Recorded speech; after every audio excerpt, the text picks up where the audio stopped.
Hai, Assalamualaikum semua orang. Selamat pagi, selamat ber-PKP, selamat ber-total lockdown kepada semua rakyat Malaysia. So, hari ini aku mau buat video tentang hala 7 selepas SPM. Sebab 10 Jun ni ataupun hari Khamis minggu ni adalah tarikh result SPM tahun lepas, tahun 2020 keluar. Batch 2020 ni adalah batch yang paling mencabar sebab SPM diorang kena extend. Tahun 2021 ni baru bulan 3 lepas baru diorang habis jawab SPM. Lalu batch-batch kita yang dulu bulan Mac tu kita sudah tunggu result kita keluar. Sudah keluar pun result kita bulan Mac tu, tapi diorang baru menduduki. So 10 Jun ni diorang punya result keluar. Dan tahniahlah kepada batch SPM 2020 ni sebab dapat survive sampai habis SPM kamu. Banyak dugaan yang kamu hadapi, banyak kamu tingkatan 5 dengan COVID-nya yang dah habis-habis kan. Kamu terpaksa cuti, berapa lama kamu cuti tu? Berbulan-bulan kamu cuti di rumah, kamu PDPR, kelas online.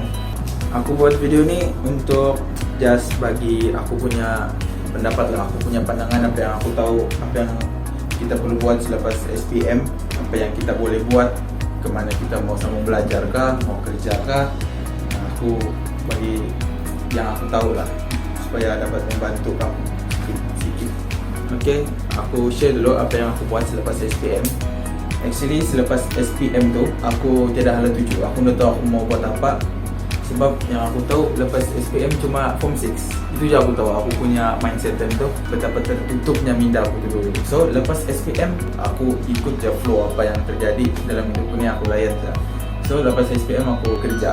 Masa kerja tu aku pun dah tahu mau sambung belajar kain dah. Sebab ada surat tu kan otomatik, yang surat tingkatan 6 tu. Secara tidak semena-mena aku daftar tu form 6. Aku berhenti kerja, aku masuk form 6. Dan alhamdulillah dapat survive form 6 dan dapat pointer. Jadi kamu jangan jadi macam aku lah. Anda tahu hala 7 selepas SPM. Penting gila hala 7 kalau kamu mau buat apa selepas SPM, supaya kamu tidak terumbang-ambing ke sana ke sini. Apa aku mau buat selepas SPM? Tapi aku tidak salahkan siapa-siapa kenapa aku tidak hala 7 tu. Sebab hala 7 tu kan hala 7 diriku sendiri. Sepatutnya aku sendiri kena tanya cikgu kah, search di internet kah, tanya kawan-kawan kah, tanya ahli keluarga kah, apa yang aku perlu buat selepas SPM. Ini tidak, diam-diam je ikut saja. Karena tolak sini tolak sini pun layan, tolak sini pun layan je. So kamu jadi macam aku. Tapi alhamdulillah aku dah rasa rugi masuk di tingkatan 6. Sebab di tingkatan 6 ni, di sinilah aku tahu apa yang sebenarnya aku perlu buat selepas SPM dulu. Tapi alhamdulillah aku dah rasa menyesal langsung di tingkatan 6 ni. Sebab so much memories dan banyak pengajaran lah yang aku dapat dari tingkatan 6 ni. Dan bagi aku, dari aku tingkatan 1 sampai tingkatan 5, pengalaman aku tu dah boleh lawan, yang aku rasa lah, dah boleh lawan macam mana pengalaman yang aku dapat di tingkatan 6 selama 1 tahun 6 bulan tu ya. Sangat best dan sangat membuka mata, sangat membuka minda. So pengajaran yang aku dapat ni, input yang aku dapat ni, aku mau share kepada kamu tentang apa yang kita patut buat, apa yang kita boleh buat selepas SPM. So dalam video ni aku mau bagi 12 hala yang kita boleh pilih selepas SPM. First, STPM, iaitu Sijil Tinggi Pelajaran Malaysia, ataupun orang bilang SPM lah, form 6. Form 6 ni ialah pra university, iaitu tempat pra, iaitu pra kan sebelum kita melangkah ke Menara Gading untuk sambung ijazah. Kita akan belajar selama 1 tahun 6 bulan dan ada 4 ke subjek yang kita kena ambil di tingkatan 6 dan ada MUET. Habis STPM ni kita boleh lah sambung ke degree. STPM ni dia punya kebaikan ialah singkatkan, lepas tu iuran murah. Mungkin bukan iuran lah, macam iuran sekolah tu, mungkin PIBG kah, dan juga buku-buku kau. Baju kita untuk STPM ialah baju formal macam baju DU, tapi kita kan berada di sekolah bercampur dengan pelajar. So kita kena kongsi bangunan. Itu ia punya, dia bukan kelebihan di tingkatan 6. Itu kita kongsi bangunan dengan pelajar perdana, tapi kita baju kita lain lah. So nampaklah kita punya macam kasta lah, boleh cakap kasta lah, beza kasta dengan pelajar perdana yang lain. Dan yang paling penting, STPM ni merupakan fast track untuk kita ke universiti untuk sambung ijazah. Sebab sekejap je, 1 tahun setengah. Lepas tu kalau result kita baik, kita boleh apply EU dan kita sambung universiti untuk sambung degree. Yang kedua ialah STAM, iaitu Sijil Tinggi Agama Malaysia. Tapi untuk mereka yang mau masuk STAM ni, kebanyakannya ialah yang keluaran sekolah agama lah, sebab perlu ada beberapa sijil spesifik lah pasal agama. Yang aku dah berapa tahu yang pasal STAM ni sebab aku kan STPM.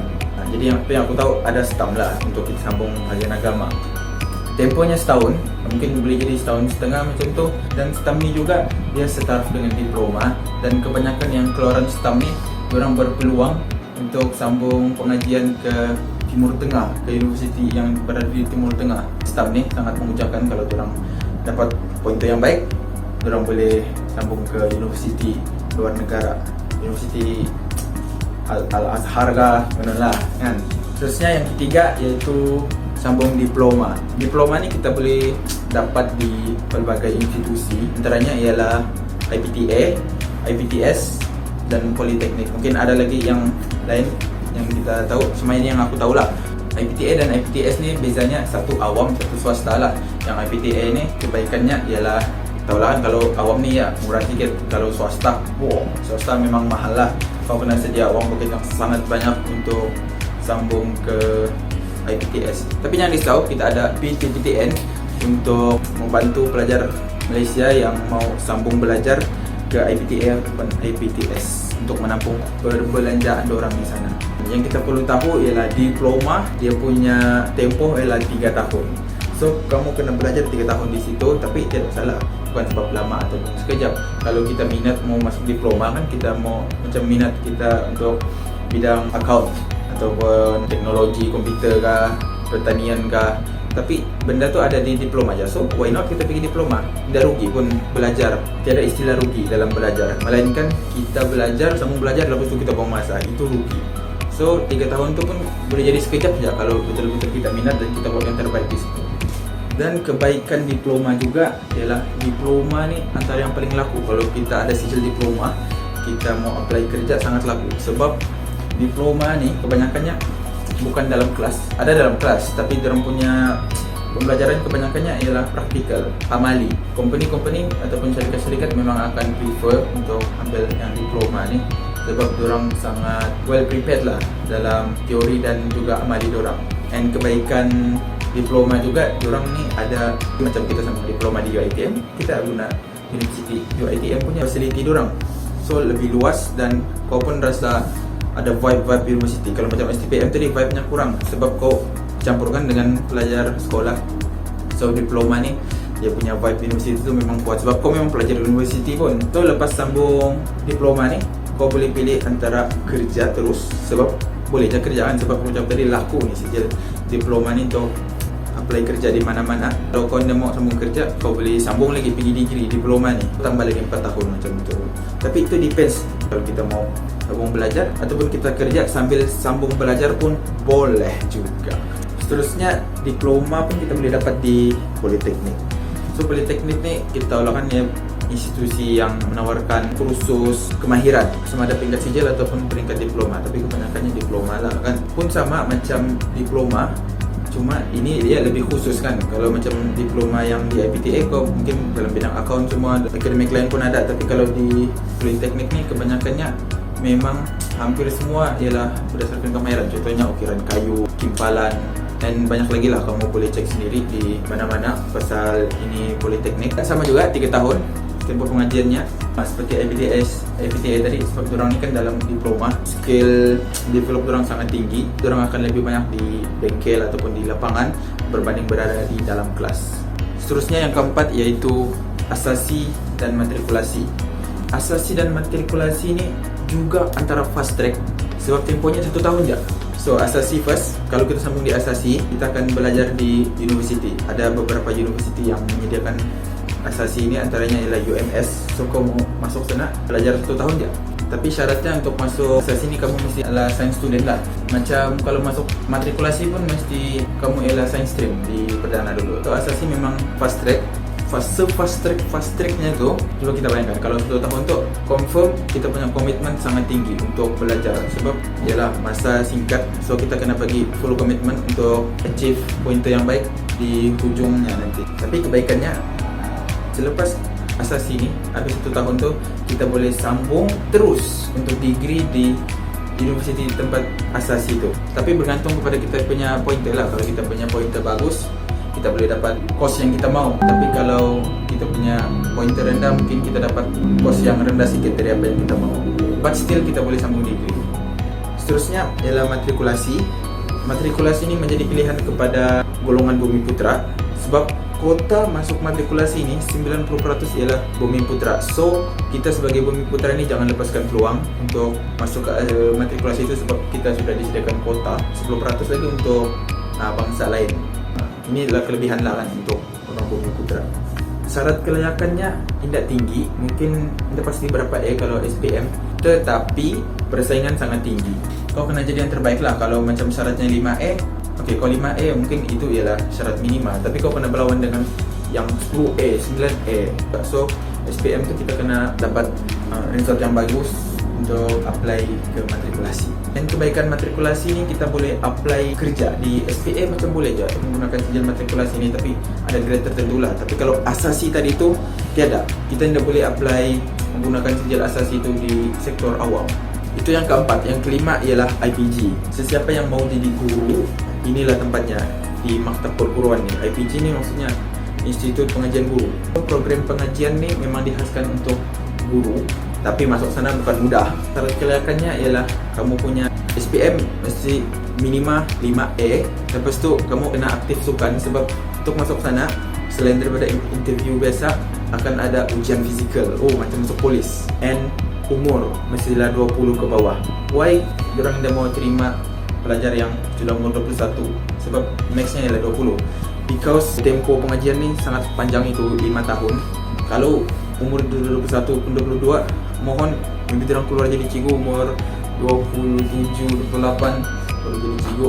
And kebaikan IPG ni memang sangat banyak kebaikan.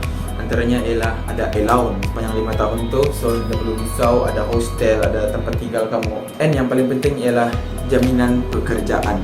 Of course, confirm kamu akan jadi cikgu selepas kamu keluar. Tetapi itu bukan sebab untuk kita buat sambil lewat di IPG nanti belajar pun.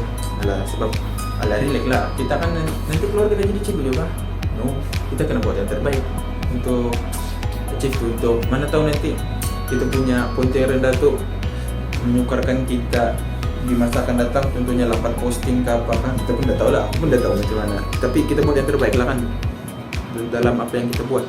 Cara untuk apply IPG ni ada dia punya portal, and kau boleh cari sendiri lah. Kau buat research kan. Kalau kau mau jadi cikgu, kau lah yang fikir sendiri, buat researchnya. Yang ketujuh ialah diploma kemahiran.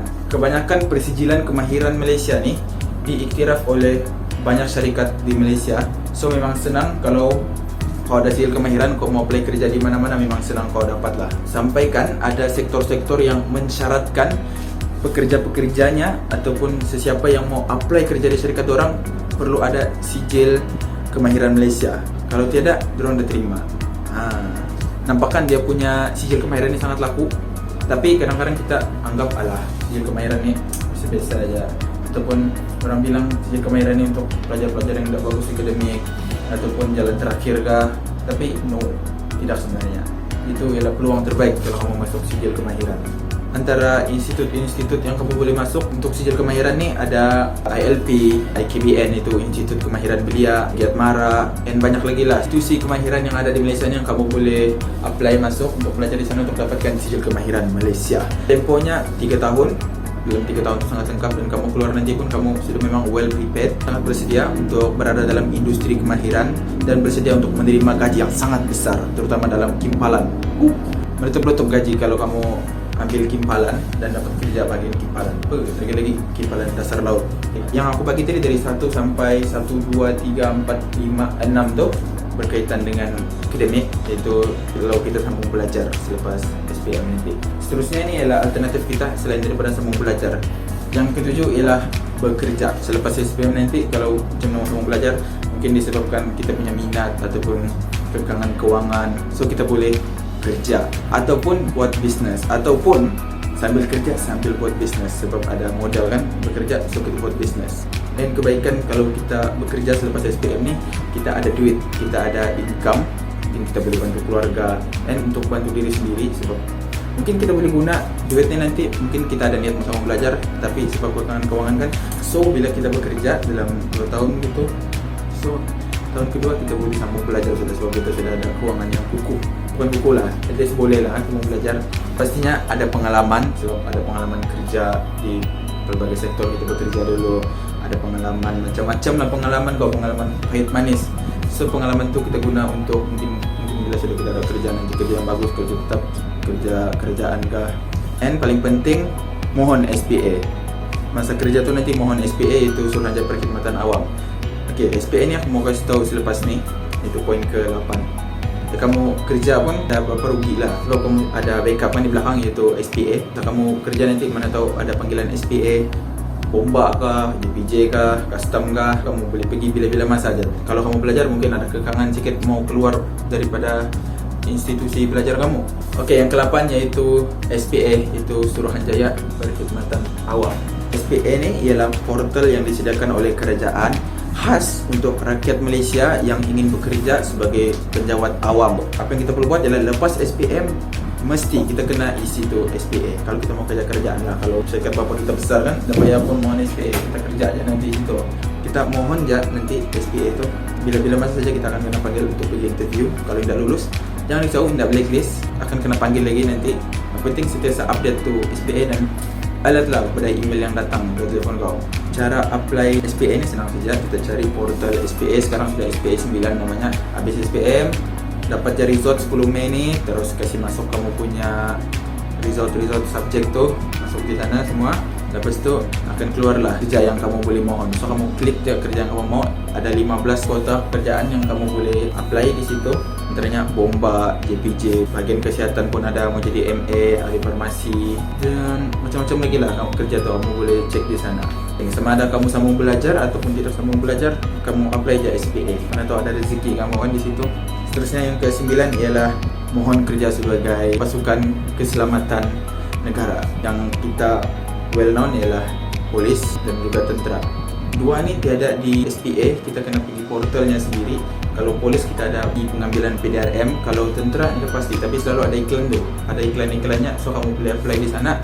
Habis SPM ni kamu isi je tu, polis dan juga tentera. Kalau kamu minat lah jadi anggota keselamatan, kamu isi. Lepas tu akan dipanggil ke ujian fizikal, cek ujian fizikal. Tapi kamu kena sediakanlah kamu punya fizikal ni, kamu jogging sedia supaya badan kamu fit dan bersedia untuk menghadapi ujian fizikal nanti. Lepas tu last ada ujian lisan. Okey, lepas ujian lisan baru kamu akan masuk camp training 6 bulan. Sama ada polis ataupun tentera, kamu akan training 6 bulan. Selepas 6 bulan kamu akan keluar dan berjaya menjadi seorang anggota tentera dan juga anggota polis. Itu yang ke-9. Dan yang terakhir iaitu yang ke-10, lepas SPM mau buat apa? Kahwin. Ini tidak disarankan, tetapi kalau sudah jodoh kan tidak ke mana. Sudah jodoh, sudah Allah sudah cakap jodoh kamu sampai, apa boleh buatlah, kahwin lah. Tapi tidak dikalahkan lah untuk lelaki. Ini untuk perempuan pun tidak dikalahkan. Tapi kalau perempuan tidak hal kan, tidak hal kalau kau kahwin selepas SPM. Kalau lelaki, kau kahwin lepas SPM apa? Kau kasih makan kau punya bini kan. Biarlah ini jadi yang kahwin ni kamu punya pilihan terakhir lah lepas SPM. Bukan, mungkin ada sudah yang mau sudah awal-awal, okay, ada SPM yang mau kahwin. Aku mau kahwin betul-betul, memang aku mau kahwin sebenarnya lepas SPM ni. Dari kamu jatuh. Aku sudah share dari 1 sampai ke 10 hala 7 ni apa yang kamu mau buat. Dari akademik, kalau kamu sambung belajar, ada STPM, ada STAM, ada diploma, ada asasi, ada matrikulasi, ada sijil kemahiran, boleh bekerja, apply SPA, boleh apply tentera dan last boleh kahwin kalau kamu mau. Okey, sekian itu saja yang aku mau cakap pasal hala 7 SPM ni. Semoga dapat membantu kamu lah. Nasihat aku kepada semua orang, terutama yang baru lepas habis SPM ataupun yang sudah lepas habis SPM tapi belum nampak lagi hala 7-nya macam mana. Tambah-tambah lagi dengan PKP, dengan pandemik yang dah habis-habis ni, memang memberi kita lemah semangat. Kita akan down, putus harapan, macam-macam lagi lah. Tapi no, it's not the end of the day. Hari esok masih ada. Keep going and do the best. And aku harap yang aku share ni memberi manfaat kepada kamu yang menonton ni, terutama yang akan menerima putusannya 10 Jun ni. Di mana-mana pun kita nanti, kita kerja kah, kita belajar kah, kita nak sambung belajar kah, kita bisnes kah, kita kita sambung belajar kah, diploma kah, STPM kah, di mana-mana pun kita buat yang terbaik di mana kita berada. Sebab sudah rezeki kita kan, rezeki kita sambung belajar, rezeki kita yang dapat sambung belajar. Apa boleh buat kan, sudah takdir kita begitu. Tapi jangan risau, sebab rezeki kita sudah ada. Doa, lepas tu kita kena usaha untuk capai apa yang kita mau tu. Congrats kepada kawan-kawan kita yang sudah achieve awal dorang punya impian, dapat sambung belajar, sudah dapat kerja yang baik, jadi apa yang dorang mau lah kan. Alhamdulillah lah. Yang belum dapat ni lagi, belum dapat achieve apa yang kita mau tu, it's okay, kita sabar. Sebab sudah rezekinya awal kan. Kita mungkin rezeki kita akan datang, mungkin 2 tahun akan datang, mungkin minggu depan, mungkin esok, kita tidak tahu. So jangan patah semangat, jangan mudah putus asa. Set our goal, apa yang kita mau tuju, apa yang kita mau capai, kita tulis, kita sebut hari-hari apa yang kita mau. So, aku mau jadi polis.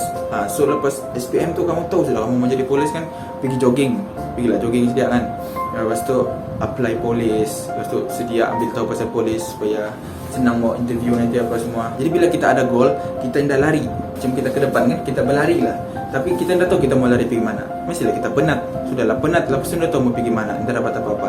Tapi bila kita ada goal, kita mau tahu di mana kita tuju, kita lari. Macam mana penat pun, penatnya akan hilang bila kita sudah sampai di garisan penamat nanti. Sebab kita tahu itu yang kita mau tuju. Kalau kita tidak tahu tadi macam aku cakap lah, rugi, penat, perlu semua tapi tidak tahu mau pergi mana. Sampai mana pun kita tidak tahu. So, goal sangat penting. Set your goal. Jangan biarkan orang lain downkan semangat kita, rendahkan kita punya bakat, rendahkan kita punya usaha. Jangan biarkan orang lain rendahkan kita.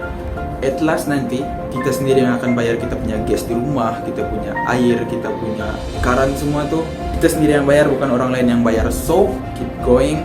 Yang negatif tuh kita dengar aja tapi jangan simpan. Yang positif kita ambil dan jadikan pembakar semangat untuk kita terus melangkah ke hadapan. And last but not least, for those yang stuck due to this pandemic, stuck di kampung, stuck di Labuan, stuck tidak boleh pergi mana-mana, kita dapat kerja, kena buang kerja, kita sabar, kita doa, dan kita plan apa plan kita seterusnya. Sebab kita kena yakin mindset kita ialah benda ni akan habis, pandemik ni akan habis, dan nanti kita akan boleh sudah buat langkah seterusnya sudah. Pandemik ni akan habis, biarpun mungkin tidak akan habis, tapi mindset kita cakap benda ni akan habis, dan kita akan bersedia untuk keluar lepas pandemik ni dan untuk teruskan hidup. So apa yang kita perlu buat ialah sediakan diri kita dalam masa susah ni sekarang. Mungkin kita dapat pergi mana-mana, just buat apa yang termampu je. Bak kata Joe Flizzo, sementara menunggu ribut berhenti, kita belajar menari dalam hujan. Sementara menunggu ribut berhenti itu kan maksudnya inilah pandemik yang gila ni. Sementara tunggu berhenti, kita menari dalam hujan. Maknanya kita preparekan diri kita dalam masa susah ni. Kita sediakan badan kita, kita sediakan kita punya knowledge, kita punya mental semua. Kita develop skill kita, apa-apalah skill, buat video kah, masak kah, buat kuih kah, apa-apa je lah yang dapat membantu kita nanti. And badan kita pun kita jaga kesihatan kita. Jangan PKP ni berat makin mau obes. Jangan, kita kena jaga badan kita. Mana tahu nanti lepas habis ni ada panggilan tentera kah, polis kah, BPJ kah kan, kita mohon SPA tu, kita pergi sana, badan tu dah overweight, BMI nak ngam. Bila badan kita sudah bersedia, diri kita sudah bersedia, apapun panggilan kita boleh pergi. Apapun yang kita buat yang terbaik, dan kita sediakan diri kita untuk menghadapi dunia luar nanti, insyaAllah. Kita jangan bazirkan masa kita main telefon, duduk-duduk, buang masa, makan, buat something yang berbaloi. Orang bilang investment kita sekarang. Sebab investment ni kita dah nampak terus. Habis pandemik ni kita nampak dia punya hasil di sana. Even bukan habis pandemik, tapi bila-bila masanya nanti kita akan nampak kita punya hasil invest hari ini. Berbaloi atau tidak, bergantung kepada apa yang kita buat hari ini. Terima kasih kepada semua orang yang telah menonton video ni. Thank you so much. Hit the like button, share this video kalau kamu rasa video ni bermanfaat. Kalau kamu rasa bermanfaat lah, kamu rasa buang masa atau apa kan. And itu saja. Jangan lupa subscribe to this channel. Mungkin ada video akan datang lagi. Thank you so much. Bye bye. Assalamualaikum.